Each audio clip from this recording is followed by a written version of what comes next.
So the traditional notion has it that pagans made up all of Mecca, or at least the bulk of the population. But in this book, you argue otherwise Right. and state that it is actually the Christians that make up maybe a sizable segment of the population, and it is this particular group that the Quran is most interested in. Have I got that right? Yeah. 100%. The Quran speaks about Christians and, even more importantly, speaks directly to. Really, the book is about, what was Arabia like at the time of Islam's emergence. So at times, the divine voice of the Quran directly speaks and challenges Christians, viewing the Quran always with a backdrop of like paganism, idolatry, things like that. So, yeah, I mean, I'm criticizing that traditional notion.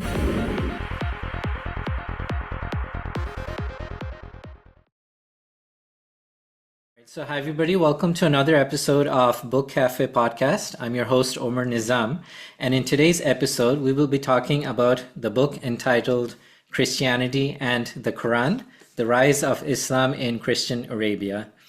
And my conversation partner for this episode is somebody who needs absolutely no introduction. He's our most prolific guest, and today marks his third appearance on the show. I'm delighted to welcome back Professor Dr. Gabriel Said Reynolds. Hi, Thank Gabriel. you. Thank you. Hi, Omar. Thank you. And yeah, that's really cool for me to be here 3 times. Thanks for having me back. Absolutely. So, Gabriel, you've written a wonderful book. It's got an amazing, incredible title, and maybe some would say even provocative as well. So we'll definitely have to get into the weeds for this entire episode. But let's start off with the reason depth for the book. Why did you write it, and what is the thesis about? The thesis is pretty profound. It's historical, not theological. So Hmm. that's sort of a key sort of clarification from the outset. So really, the book is about, what was Arabia like at the time of Islam's emergence? So, somewhere around, AD 600, what was Arabia like? Now, the most important sort of tool or lens through which we can look at Arabia at the time is the Quran itself. I mean, no other source. There are things about inscriptions and some other contemporaneous documents, but no other sources like the Quran.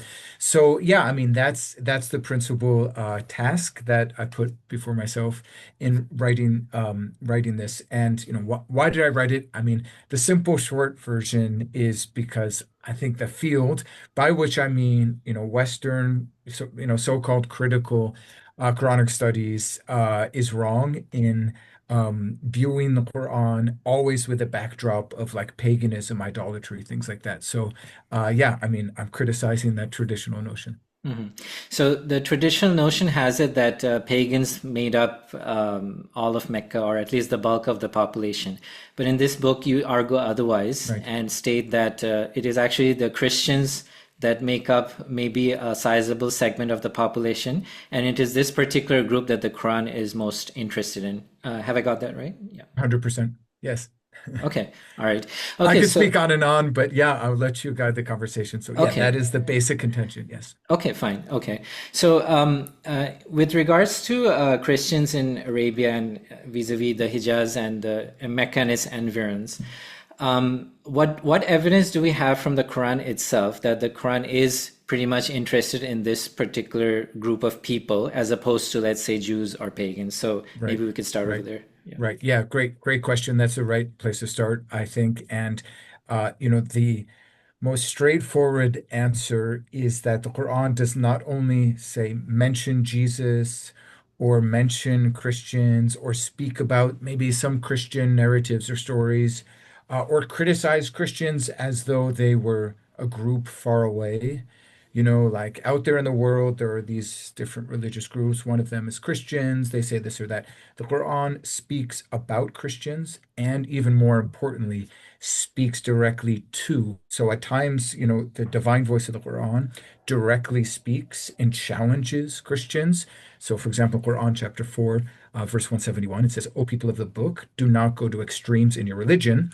Now, people of the book could be Jews, but if you follow that verse, it's all about Jesus. And then it says, وَلَا تَقُولُوا ثَلَاثَةً, do not say three. Clearly, the Quran there is speaking to Christians. And then in another way it does it is it counsels the believers, its own believing community, about how they should debate with Christians. Famously, I think it's in El-Ankabut, so Surah 29. It says, لا تجادلوا أهل الكتاب إلا بالتي هي أحسن. So do not debate with the people of the book except in the best way. And then it goes on to sort of, say our God and your God are one. Now there could be Jews, but then you have other verses, for example, in Al-Imran, Surah 3, where it speaks about, this kalima siwa, or sometimes translated the common word. It says directly to the Christians, let's come to a common word. Now, it doesn't name the Christians, but again, I would contend if you read that verse, it sort of it has to be the Christians, because it's about not taking another person as a Lord.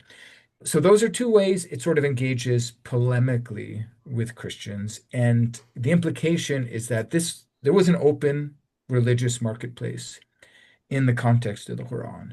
So there's back and forth, and there's a real concern of sort of out-competing the Christians in this marketplace. But there are other, like, positive, if that's a right way to put it, assessments of Christians. Around the light verse, for example, in Quran 24, I think there's a clear allusion and praise of monks and an allusion to monasteries. So there you have monasteries in the context, the area of the Quran and its community. Okay.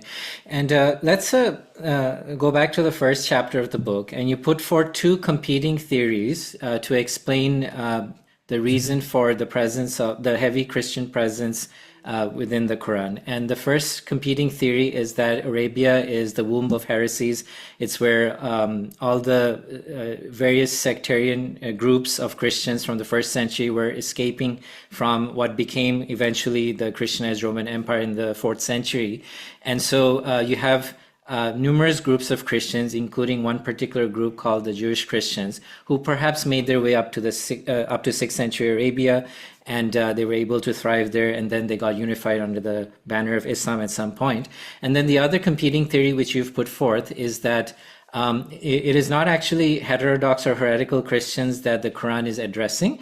Rather, the Quran is actually, in fact, talking to Orthodox Christian groups within Arabia, but it does so in a way that either caricatures their beliefs or uses strawman arguments to put forth its point. Right. And I was just curious to know that your very good friend Emran El-Badawi, whom we've also had on the show, he wrote an entire book on which touches on this topic, the Quran and the Aramaic Gospel traditions. And Emran seems to be I don't want to put words in his mouth, but judging from, whatever I remember of the book, I read it almost 5 years back. He does seem to accept the fact that maybe Jewish Christians did exist in 7th century Arabia. But what is your take on that, and why did you take the other position rather than this particular one? Yeah, terrific, great. There's a lot to be said here, Omar. I'll try to be succinct, but there's a real difference of opinion, but also difference of sort of way of reading the Quran that is behind the different opinions. I'll try to kind of illustrate what I mean by that. So, and you've laid out really clearly the difference of opinion.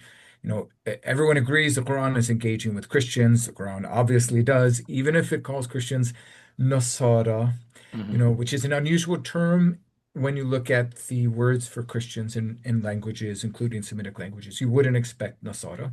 But it's clearly engaging, with Christians. It speaks obviously about Jesus. It speaks about ruhban, presumably monks, priests, etc., etc. So now the one opinion is, well, way out there in Arabia in the desert, you would have had all sort of kind of strange heterodox or heretical groups. Now, of course, one man's orthodoxy is another man's heresy, Yes. and vice versa.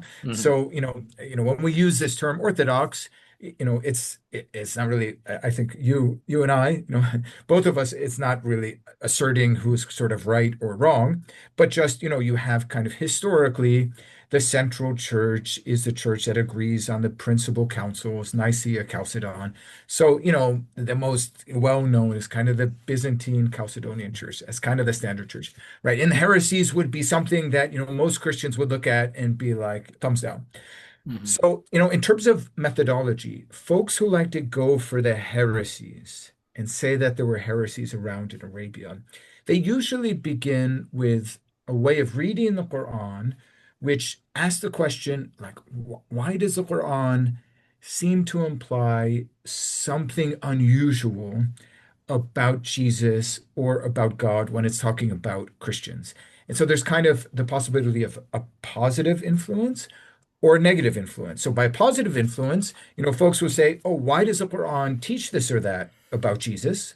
It must be because it's just mimicking or repeating what some heretical Christian group says. So the Quran, for example, says, God does not take a human, take اتخذ as a son, where God simply la yuttakhadh walad, God does not take a Hmm. son. In that verb take would say to some people, well, the Quran must have been influenced by what folks call an adoptionist heresy. We don't have to go into it, certain sort of way of in Christian tradition that's considered heretical of thinking about Jesus.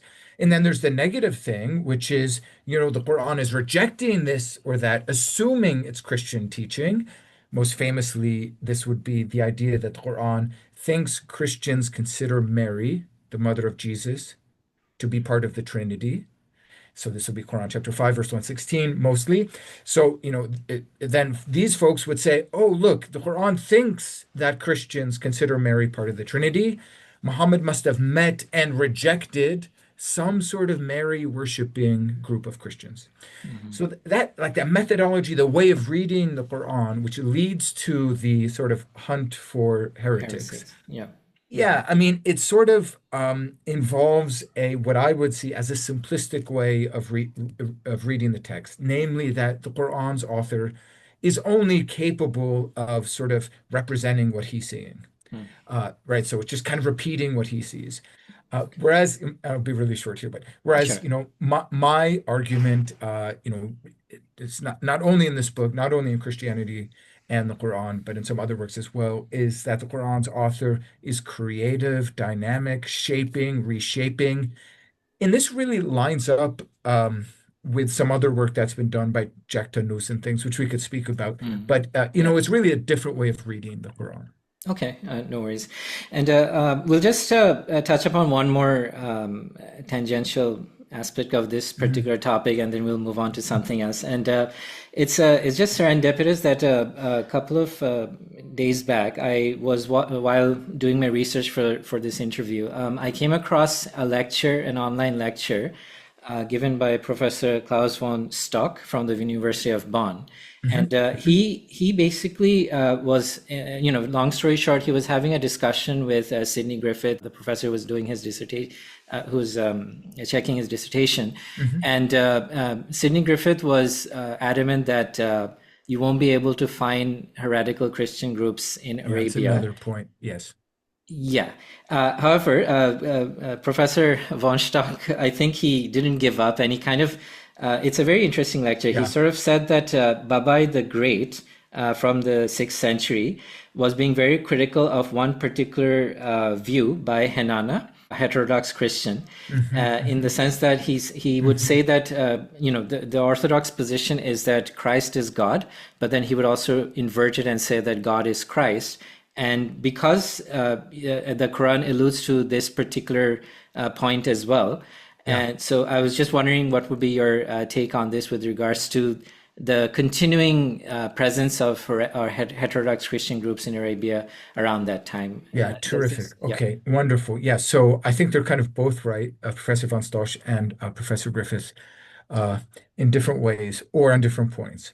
So Professor Griffith, Sidney Griffith, famous scholar, wrote The Church in the Shadow of the Mosque, Hmm. the Bible in Yeah. Arabic, some other things. Terrific Uh, books. Yeah. Yeah, Mm. great book. So he's absolutely right that the sorts of heresies that people usually point to explain the Quran, which means like these early Judeo-Christian heresies, Christians acting like Jews or Jews acting like Christians, like, Nazarenes, Ebionites, Elkazites, those sorts of groups, they're gone. Like there's no sign of them still being around by the 6th, 7th century.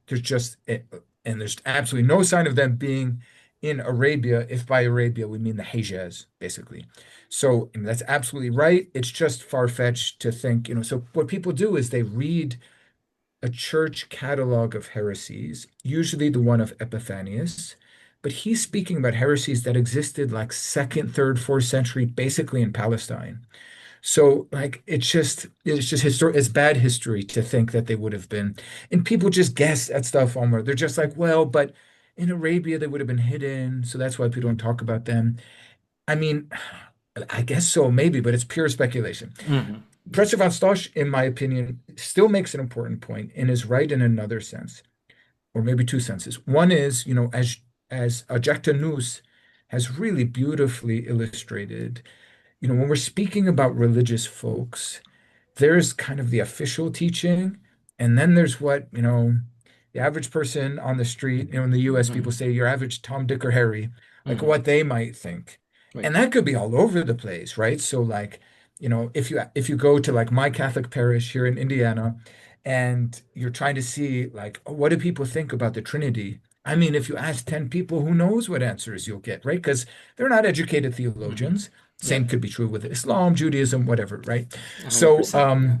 Hmm. so von Strauss is right that one, there could have been people in Mecca, individuals who had their own ideas about God and Christ and whatever. So fair enough. And those ideas might actually be heretical, but they don't really know they're heretical. They're Hmm. just doing their best.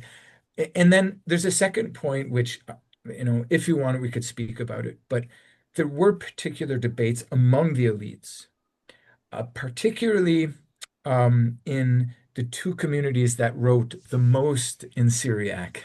So Right. these are both considered generally Orthodox standard churches. They're basically three churches that are standard Orthodox. So the East Syrians, they used to be called Nestorians, and then the Jacobites. Um, it's a large category. But anyway, there are debates within those groups. And so what Professor Strauss is referring to is a debate among the East Syrians between Babai and Hmm. Hanane. There are folks out there, Christians, who denied the resurrection, seem to have denied the resurrection of the body, although Hmm. they affirm the eternal life of the soul. Right. So that's interesting. So there is more one could say there. Right, right. And of course, the resurrection of the body would allude to the seven sleepers of Ephesus, which we also discussed in our previous episodes. And I want to go to the first chapter of the Quran and specifically Surah Fatiha and talk about the Basmala as well. And you make an argument in the book that the Basmala is a tripartite formula and it perhaps was inspired by the Trinitarian formula in the name of the Father, the Son, and the Holy Ghost.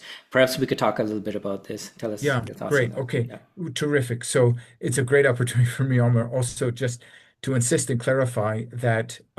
So, for example, on that point, I am not arguing that the Quran is secretly Christian or affirming Christian teaching on the Trinity. It's very clear if you pick up Christianity Hmm. in the Quran, if you pick up the book, Right. you'll see that I emphasize difference, that the Quran is basically in a polemical, for the most part, polemical or sectarian engagement with Christianity, with some exceptions, some Hmm. more positive parts. So that's not what I'm saying about the Basmala. I'm not saying that Hmm. it is kind of a secret version of the Trinity, the baptismal figure in the name of the Father and the Son and the Holy Spirit. Uh, the idea is not mine, this way of reading the Basmala. I think Angelica Neuwirth, and I believe I've read it in Nikolai Sinai, have noted that the Basmala is an invocation, that it's placed at the beginning of all of the surahs but one, Hmm. in that it has the three parts.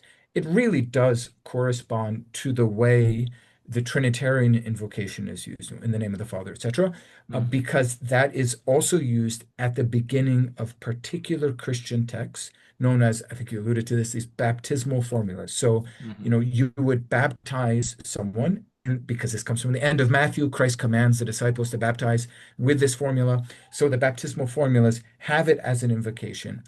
So, it's reasonable to me, at least, that the Quran could be using the basmala at the beginning of verses to sort of say, "Well, here's the right way to do it, right? Hmm. God is one, Yeah. He's merciful and compassionate, and I'm giving you kind of something that will be sort of familiar to you, to Christians, but correct the Christian theology. Now, Hmm. the other thing which we can speak about or not, Omar, if you want to Sure. get into it, Yeah. is that that idea for me became more interesting with the discovery of an inscription, which some people call the pre-Islamic Basmala Yep. in South Arabia. So we could speak about that later Oh, if you want, but I'll leave oh, it. do tell us. Okay, okay.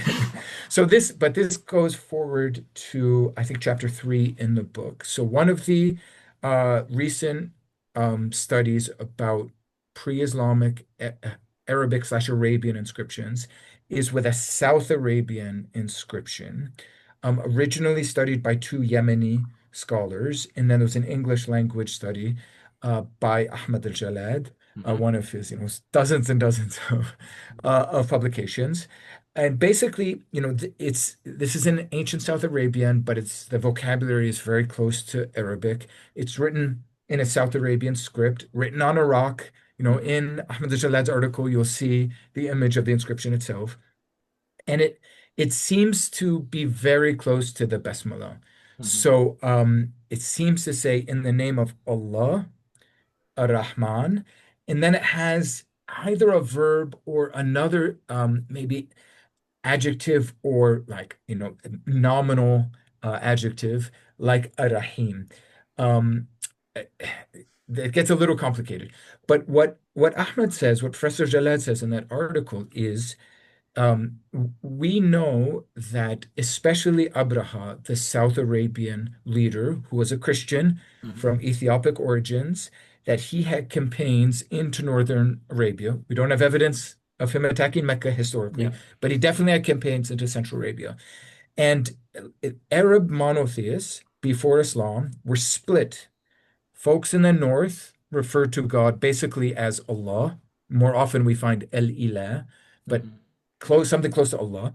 And monotheists in the south referred to God as Rahmanan, which Yeah. means Ar-Rahman. The Hmm. an at the end is a definite article. Hmm. And And yeah, go can I ahead. just jump in Yeah. here? So, North Arabians refer to the supreme deity as Allah. South Arabians Ar-Rahman or Rahmanan. What happened to the third name in the tripartite formula, Rahim? Do we have any explanation for if suppose East Arabians or some So other no, obscure no, but that's the region? brilliant part of the Yeah. argument, Hmm. Omar. I'm not 100% convinced by it, but it's very intriguing to me. So what happens in Yemen, I think the inscription is like 550, 560 AD, something like that. What happens in the 6th century in Yemen, according to the idea of Professor Zalad, not my idea, is you had maybe Abraha, maybe another Christian in South Arabia says, listen, this is the same God. There's only one God. You can call on him. And now, the Quran obviously does this. I think it's Surah Al-Isra, at least in one place, probably more. You can call on him, or you can call him Allah, or you can call him Rahmanan, Ar-Rahman. Hmm. It's fine, right? So that's what that inscription is doing with just two parts, according to Ahmed. And then the Quran adds a third part with Ar-Rahim, not because there was a third group who was calling God Ar-Rahim, but because it was making this move to like co-opt and replace the three-part Christian invocation in the name of the Father, Son, and the Holy Spirit. I don't think you can prove the argument. To me, it's very interesting, and it just happens to match up with a larger theme of the book, which is, the Quran is engaging very closely with Christianity. Okay, fair enough. And let's still stay with Surah Fatiha at the end of the verse, and this verse, this entire surah is probably pretty much memorized by every single Muslim in the Yes, world. yes. Ghayril Maghdubi alayhim waladdallin. So, guide us to the straight way, not the path of those with whom you are angry, nor of those who have gone astray. And one particular translation of the Quran, you have in parentheses, the Jews being the ones that God is angry with, and Christians Mhm. being the ones that God feels has gone astray. Do you find it problematic, this particular interpretation? Yes. So this is a complicated bit, but I kind of like this section of the book because it makes it really clear what I'm up to in the book. So this is Yeah. not a book of religious dialogue. I care about religious dialogue. Mhm. I've worked with the Vatican and Al-Azhar and other groups on religious dialogue. So, like personally in my heart, I care about religious dialogue. Like I'm for Mhm. it, not against it. But this book, Christianity and the Quran, is not a book of dialogue. It's a book of historical analysis.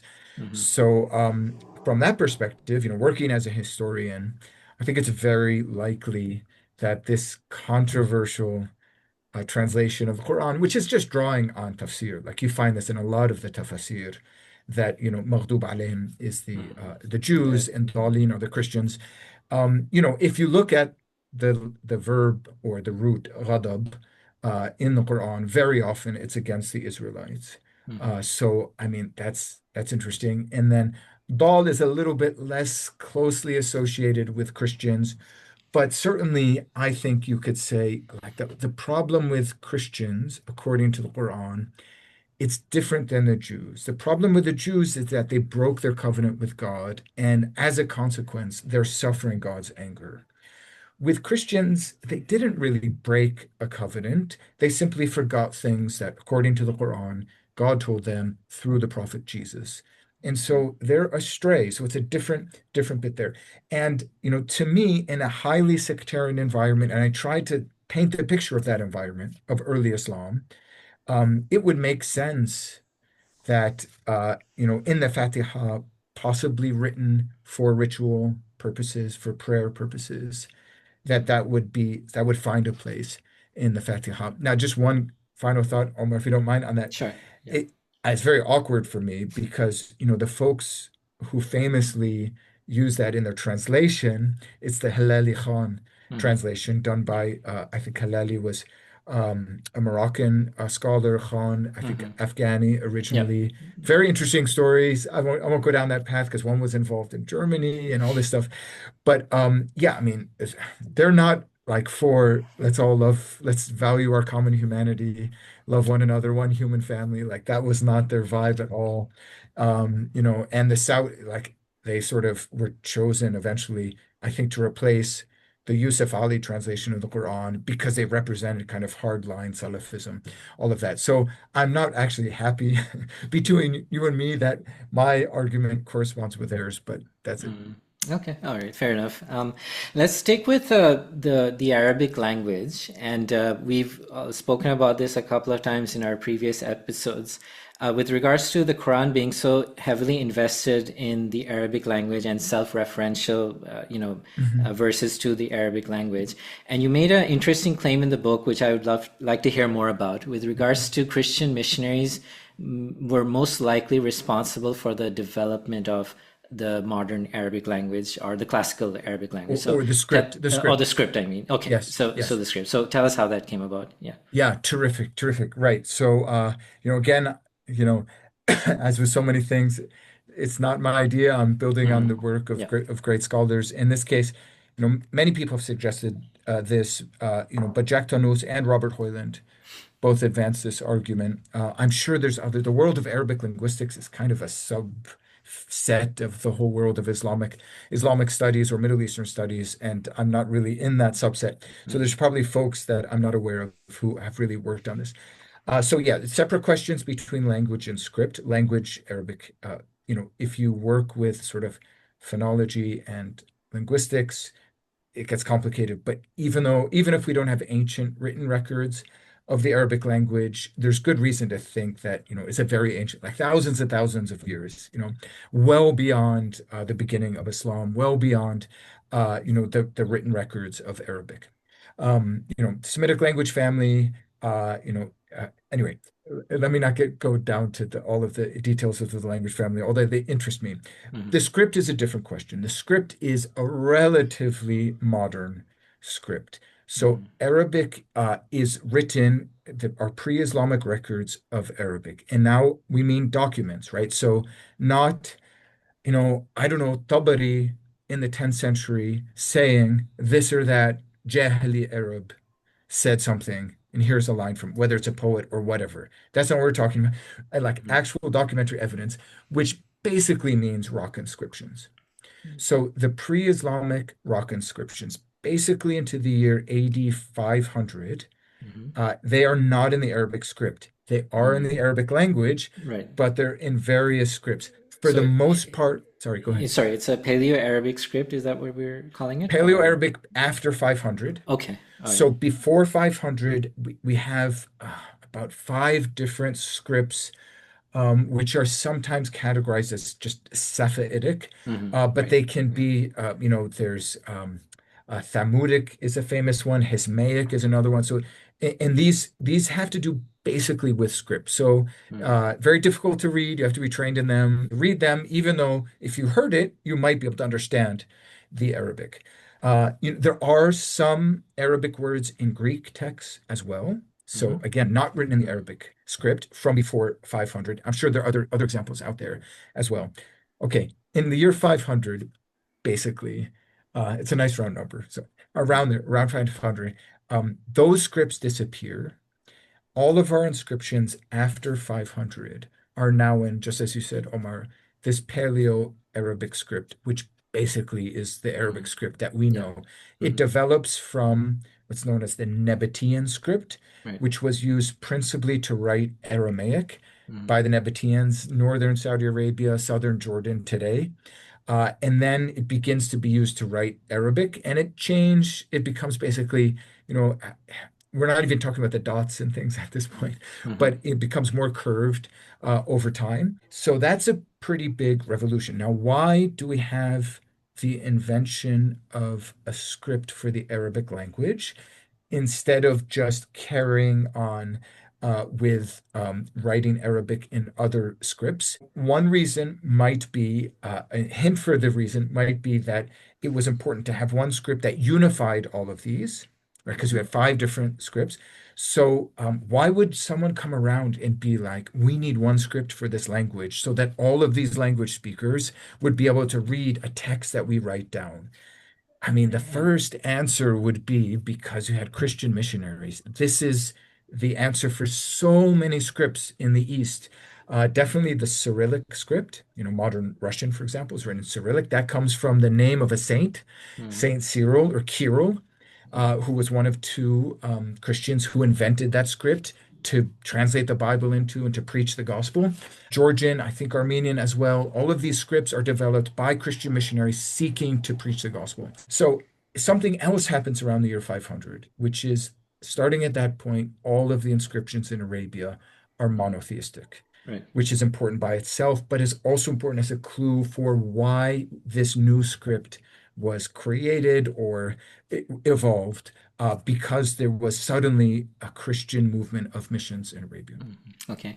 And staying with the inscriptions, Gabriel, just out of curiosity, and this is another tangential question, does it give us any indication of the kind of Christians that were that had those crosses on the epigraphical record, like Trinitarian Christians or Unitarian Christians, or are we just making the assumption that they're Orthodox, or how would we look at it? Is there any evidence at all point us either way? Yeah, Yeah. great question. Basically, in the 6th century, all Christians are Trinitarian. I mean, to Hmm. be Christian, just like to be Muslim, Yeah. is to accept the Shahada, right? You have to believe both in God and that Yeah. Muhammad is a messenger of God. To be a Christian in this period called Late Antiquity means to follow the Nicene Creed, Mm. period. Right. If you do not accept the Creed of Nicaea, established by the church in AD 325, basically you're a heretic. You're not a Christian. And so, again, an individual on the street might say, Yeah. oh, I don't like your Trinity, whatever. That could happen. But basically, all Christians are officially Mm. Trinitarian. Official. So that's kind of the simple answer. But where there's differences, Omar, Yeah. um, are principally on what theologians call Christology. So you Mm. have a second council in AD 451 called Mm. The Chalcedon. Council. Yeah. And there the church splits. So that's where you get the East Syrians and the Jacobites and the Melkites who differ over Christology. So that basically Mm. is the correspondence between the divine and the human in Christ. But the inscriptions themselves, they don't really, they'll be Christian usually in that, they'll say the word El-Masih, they'll have a cross. So you can't really actually ascertain too much about the identity of the guy who inscribed it. Mhm. Okay. And So yeah, and that's a whole other topic in itself. I wish we had the time to go into it, but let's stick to what we have in the book. Okay, Um, okay. you you, uh, you alluded to four stories in the book that in which the Quran is engaging with stories that are present in Genesis. However, the Quran isn't actually engaging directly with Genesis, but in fact is engaging with a para-biblical Christian book. And I'm talking vis-a-vis the story of Adam and Iblis, where Iblis is told to bow before Adam. But this isn't in Genesis, but it is in the para-biblical book. Maybe you Right. could tell us about that and explain why this is evidence of the fact that it is engaging with that particular Christian book instead of the Hebrew Bible. Great. Terrific. Yeah. Thank you, Omar. So just as you say, Genesis, in terms of the story of the garden, does not have God command the angels to bow down Mhm. to Adam, does consequently does not have the devil refuse to bow down to Adam, and consequently does not have the devil, sent down Mhm. to wait in ambush, to whisper to humans. So that whole sort of dramatic story that we find repeated in the Quran, we have it in Al-Araf, Al-Baqarah, other surahs. It's not there. Now, but Genesis left some questions for Jewish and Christian readers because Genesis introduces the story of the garden, and you have a serpent there who's said to be crafty, and the serpent clearly tempts and lies to the woman, in this case, to Eve. He says, God has not told you the truth. If you eat from this tree, you will be like gods. So there's a question there for an ancient Jewish or Christian reader, which is, why was the serpent out to get humans? Like, why did he bother with this? Why not just act like a snake and just not? And the answer was, well, first of all, the serpent is the devil. That's already find that in the New Testament in the book of Revelation. But second, there's a backstory to the animosity of the devil to humans. And the backstory is in the beginning, God created the human. And now there's a really important point here.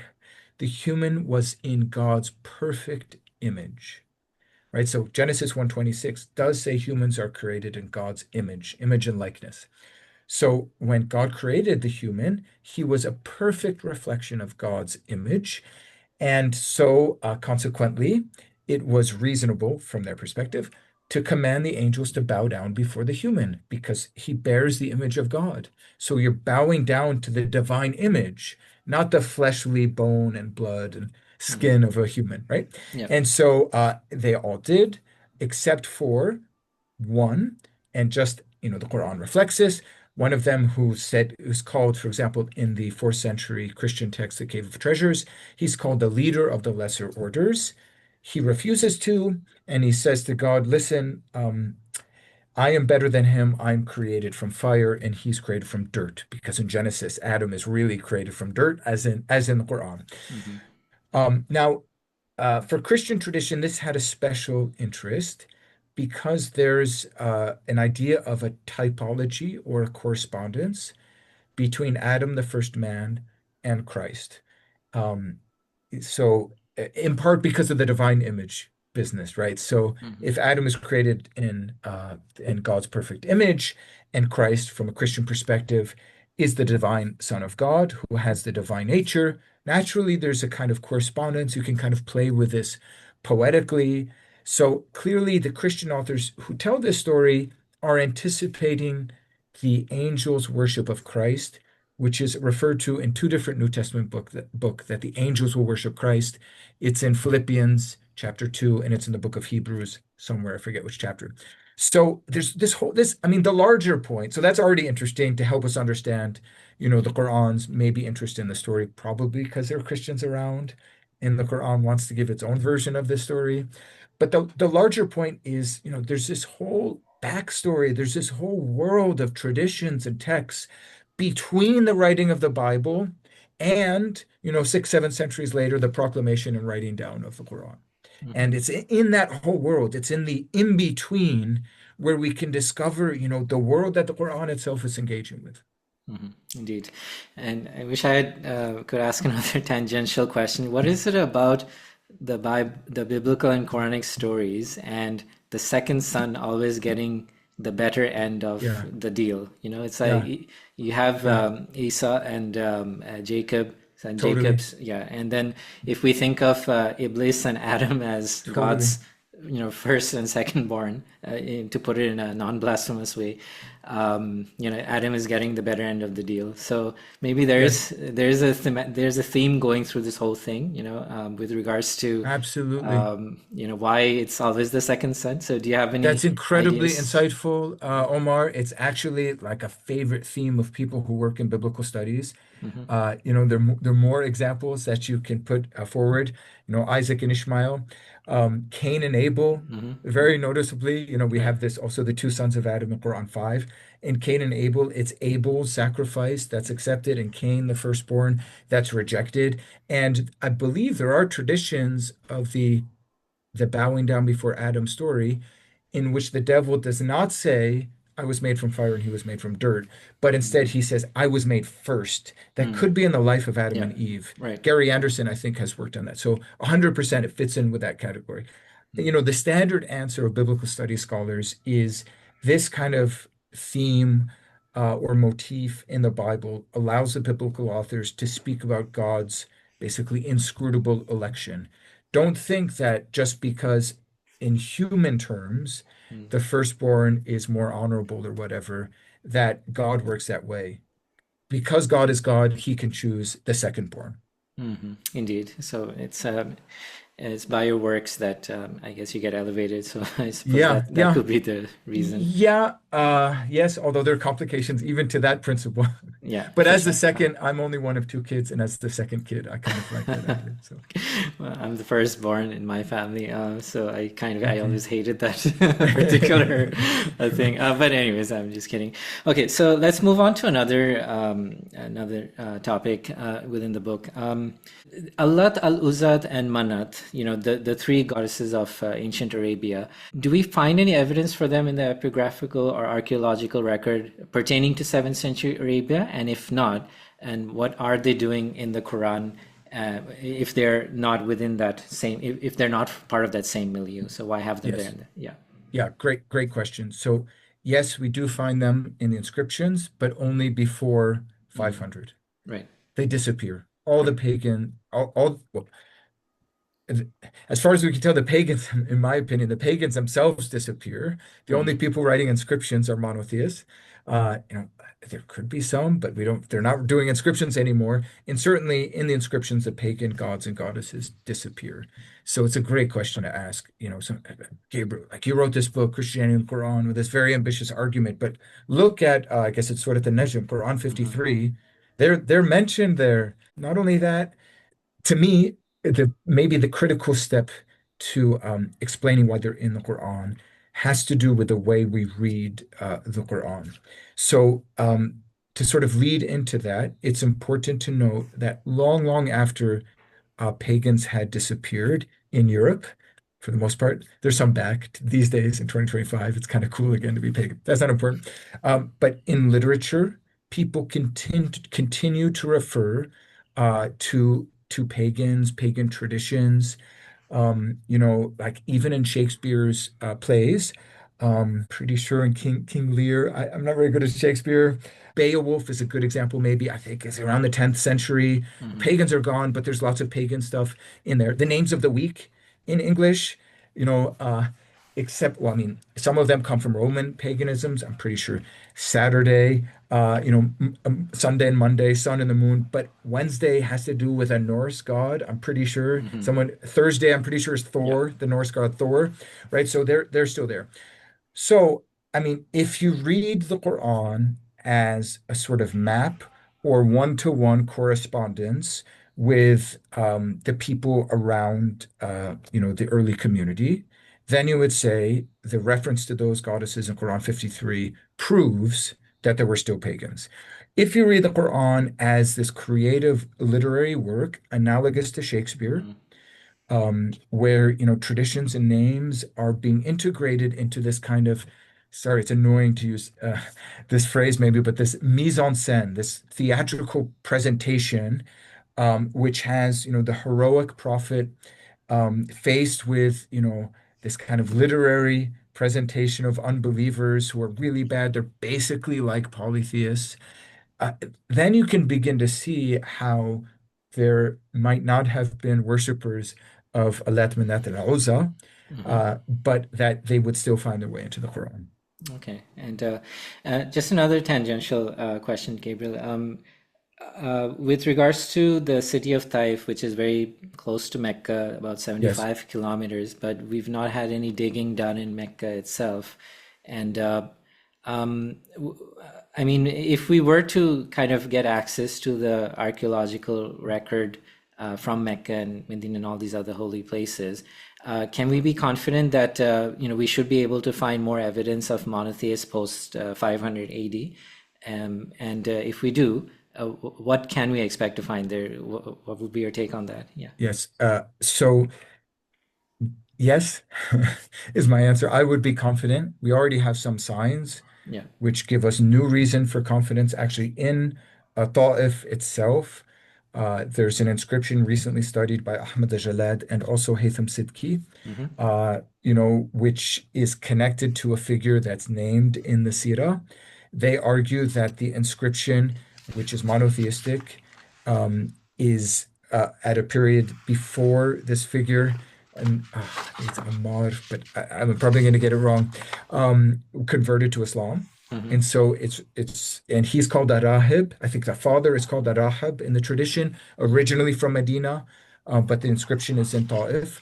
So they argue that this is a pre-Islamic monotheistic inscription, likely Christian. I mean, he's called a Rahib, meaning the monk. Hmm. Also, they've studied a spot called Ari Azalela, which is in a different direction. It's northeast of Mecca, but not very far away, 75 kilometers away, which they argue is clearly a monotheistic inscription. I think Rab is there, Baraka, so these kind of monotheistic words are there in that pre-Islamic inscription. So, yeah, I think we would find more evidence of monotheism. And I mean, if this is an okay point to Hmm. mention this, Omar, Sure, sure, please. I would just say that this sort of work and my book, it has nothing to say for or against the revealed nature of the Quran. Hmm. Of course. Definitely, it goes contrary to Ibn Hisham, Sirah, and what you might find like in the movie The Message, traditional Hmm. ideas of what Mecca looked like. Yeah. But that's not the question that that's a historical question. It's not a theological question. Hmm. So, if God inspired and guided Muhammad to guide the world, towards a reward in paradise and all of that, that's not what's at stake here at all. I just thought I'd No, that's clarify fine. that. No, Like, that yeah, that's absolutely fine. I mean, we are doing history and not theology, and so we have to go with what the evidence tells us. And archaeology and epigraphy, these are hard sciences, and so we have to go with whatever we and uncover, right? yeah, I totally agree. And if I could throw in something Sure. also that might, I don't know, clarify further that point. So, Christians basically, I don't know, even after Darwin, even today, but certainly before Darwin, basically assume that Genesis 1 told the story of how the cosmos historically in history we're created in those 6 days of creation, the seventh day of divine rest. More recently, basically all Christians were convinced that the Exodus, that is the Israelites, moving out of Egypt altogether, hundreds of thousands, passing through Sinai, going to the promised land, that's a historical event.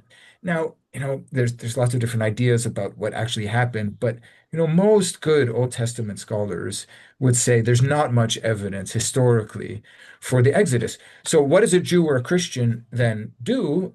I mean, you're just like, okay, here's more information. This is going to make my belief, my spirituality, more in line with Hmm. the evidence of history and the world. So Yeah. like, it's okay. You just kind of adjust and move on. And Yeah, of course, 100%. I totally agree. And yeah, they're still looking for evidence of the Exodus, 600,000 people, and yeah, I really hope that we get some interesting readings from that. But at this point, Gabriel, since we're running a little short on time, so what I'm going to do is I'm going to park aside my questions okay, for the episode, and this I is will give coming. you. Yeah, I knew this was coming. Yeah, there we go.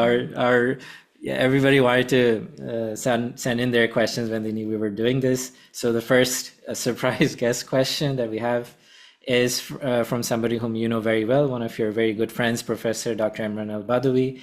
And Imran's question to you is, Dear Gabriel, congratulations on another great book. Among classical Orientalist scholars, why did you choose Richard Bell as the foundation of revisiting Christian Arabia? Why not Tor Andre, Heinrich Speer, or John Trimmingham? And before you answer that, Gabriel, I should probably just say that Richard Bell is ubiquitous in your book, and maybe you can tell us a little bit about him, and then for the sake of our viewers and listeners, and then we can move on to Imran's question. Yeah. Yeah, great, great. Thank you so much, Omar. Thank you, Emran. You're the best. I really appreciate the kind words and the question. So there are two reasons why this Scottish figure, Richard Bell, interests me. The first is he probably best represents the traditional kind of, Western scholarly take on Christianity and the Quran, right? So I titled my book Christianity and the Quran. So that's that, I'm kind of engaging with what, earlier scholars in Quranic studies say about that. And, his take basically is that there weren't Christians in Arabia. There were just, a few individuals that, wandered through and then left. Or there were early believers who went to a Christian place like Abyssinia, or maybe one group, the delegation of the Najran Christians who showed up and then left. So there's an individual monk, Bahira, or maybe Waraqa as an individual Christian. So that's basically the view I'm arguing against. So that's reason number one. I argue that there were not only large Christians, but there were settled group of Christians living among the earliest Muslim believers.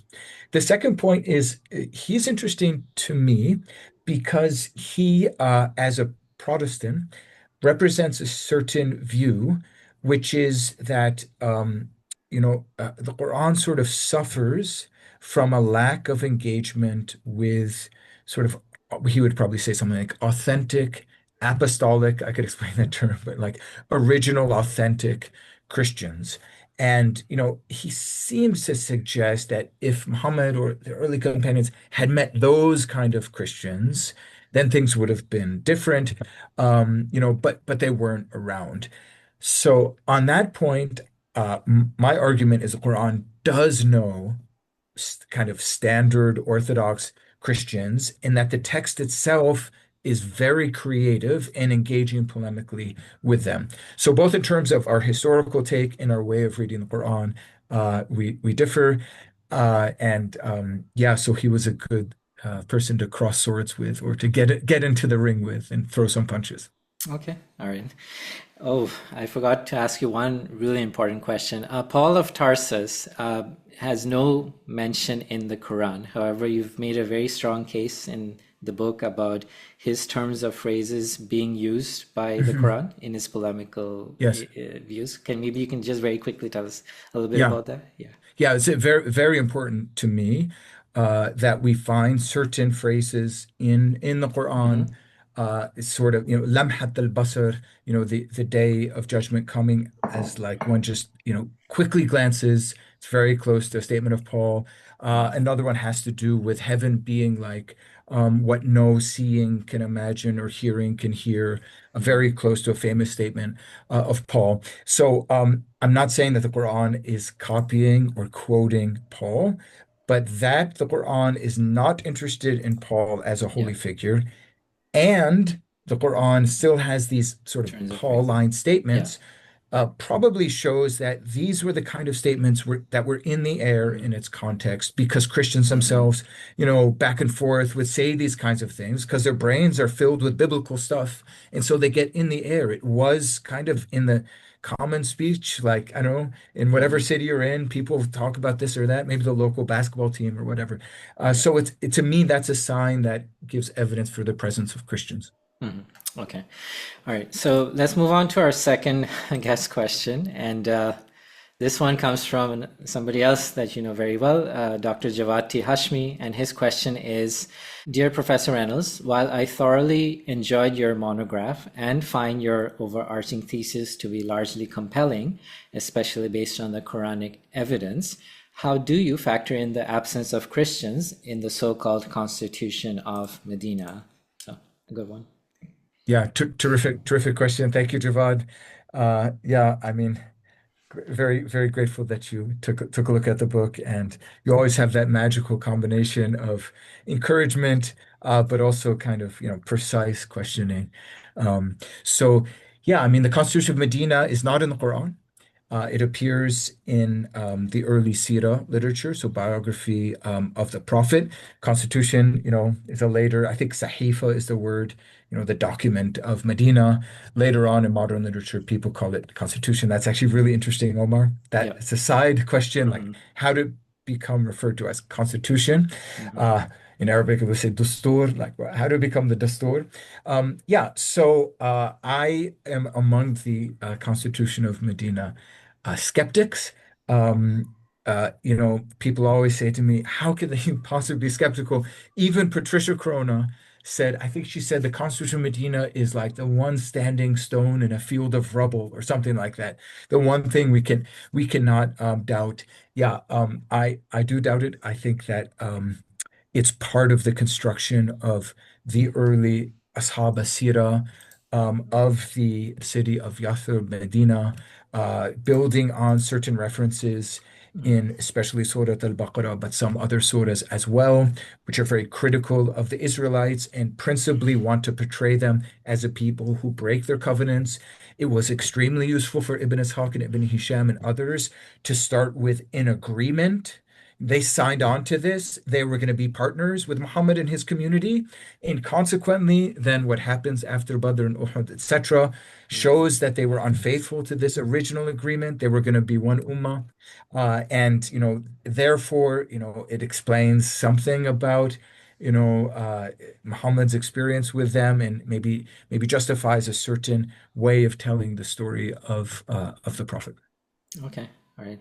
And I suppose the impending war with the Byzantine Empire didn't have anything to do with this, right? I mean, I think there was a war in 629 where the Prophet's cousin, was it his cousin? Oh no, Jafar ibn Abu Talib died or got martyred in that particular war with the Byzantines. Yes, But yes. And I mean, you're right. Also, the Prophet, famously, I believe it's the Prophet's grandson, Usama, the son of yeah, Zayd. I mean, not grandson, that's the wrong way to put it. So Zayd was initially the Prophet's adopted son. yeah, That Zayd died adoption is as well. Yeah. canceled, but Zayd's Mm. son is Usama, who I think is martyred. Is it Hmm. Tabuk or one of those early Muta, one of those Hmm. early battles? So, yeah, I mean, th those accounts. Do to me absolutely reflect the beginning of the conquest and Hmm. also the prophet's life. Like the prophet existed. I'm not saying the prophet didn't exist. So my skepticism doesn't go that far. So that's an important point that there are questions there to be considered as Hmm. well. Indeed. Okay, so in our third and final guest question, Gabriel, is from Professor Dr. Akbar Ahmed, and he has been described as one of the most distinguished and influential Muslim scholars of our generation. And his latest book is called The Flying Man, and we just did an episode with him. And his question to you is more along the lines of interfaith that we spoke about earlier in the Mhm. episode. And his question is, Dear Dr. Reynolds, my college in Pakistan was called Foreman Christian College and run by Mhm. Presbyterians. I have great respect for my Christian teachers, but I have always puzzled about the unhappy state of affairs between Christians and Muslims. Mhm. So, what are the three steps that you think we need to take to improve relations between the two Mhm. great faiths? The motto of my college was, by love, serve one another. To me, that is a great source of inspiration. Beautiful, beautiful. Thank you, doctor. Thank you so much for taking the time to write that message in, but also for the content of that message. And I totally get that.